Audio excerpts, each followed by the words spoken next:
दोस्तों, आज के वीडियो में हम बात करेंगे चंद्रदोष, कैसे लगता है चंद्रदोष और चंद्रदोष के क्या उपाय हैं। कई बार आप अपने जीवन में ऐसा महसूस करते हैं कि आपके साथ कुछ अशुभ हो रहा है।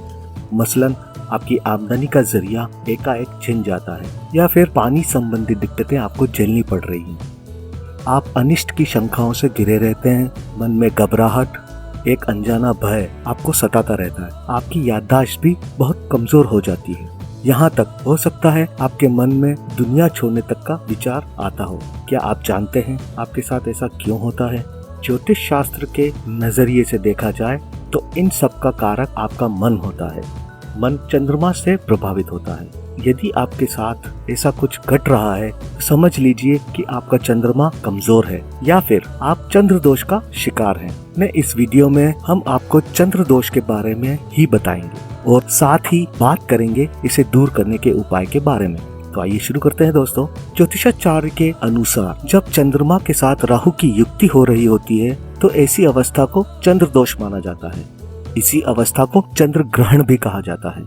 माना जाता है कि इस अवस्था में चंद्रमा पीड़ित होता है और चंद्रमा चूंकि मन का कारक है इसलिए मन में भी विकार पैदा होने लगते हैं। इसके अलावा भी कुछ और अवस्थाएं हैं जिनमें चंद्र दोष होता है। जब चंद्रमा पर राहु की दृष्टि पड़ रही हो तो यह भी चंद्र दोष कहलाता है। यहाँ फिर चंद्रमा केतु के साथ युक्ति संबंध कर रहा होता है। अगर चंद्रमा केतु के साथ युक्ति संबंध कर रहा हो तो उसे भी चंद्र दोष माना जाता है। चंद्रमा यदि नीच राशि का हो या फिर नीच उपग्रह, अशुभ ग्रह या कहें पाप ग्रहों के साथ हो तब भी चंद्र दोष होता है। जब राहु और केतु के बीच में चंद्रमा हो तो इसे भी चंद्र दोष कहते हैं। चंद्रमा पर किसी क्रूर ग्रह की दृष्टि पड़ रही हो तो उससे भी चंद्र दोष कहा जाता है। जब सूर्य और चंद्रमा एक साथ हो यानी अमावस्या को भी चंद्र दोष कहा जाता है। इसके अलावा चंद्रमा से द्वितीय और द्वादश स्थान पर सूर्य, राहु और केतु के अलावा कोई भी ग्रह न हो तो यह भी चंद्रमा को पीड़ित करता है। तो दोस्तों, ये हमने बात की है कि क्या है चंद्र दोष।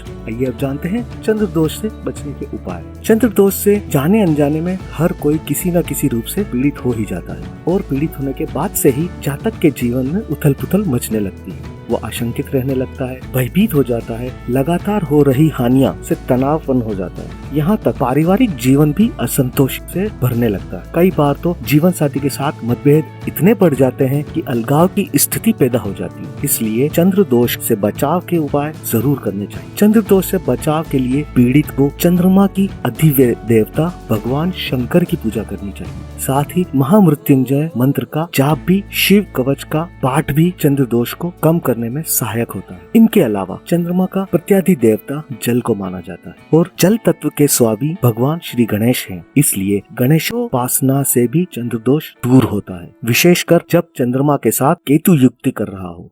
इनके अलावा दुर्गा सप्तशती का पाठ, गौरी, काली, ललिता और भैरव की उपासना से भी राहत मिलती है। लेकिन कोई भी पूजा तभी फलदायी होती है जब उसे विधिवत रूप से किया जाए और पूजा को विधिवत रूप से करने के लिए विद्वान आचार्यों का मार्गदर्शन जरूरी है। धन्यवाद दोस्तों। तो इस वीडियो में हमने बात की कि चंद्र दोष क्या है और उससे बचने के उपाय क्या हैं। अगर हमारा वीडियो आपको पसंद आया हो और हमारे काम आपको पसंद आया हो तो हमारे वीडियो को शेयर करें, लाइक करें और कमेंट करना ना भूलें।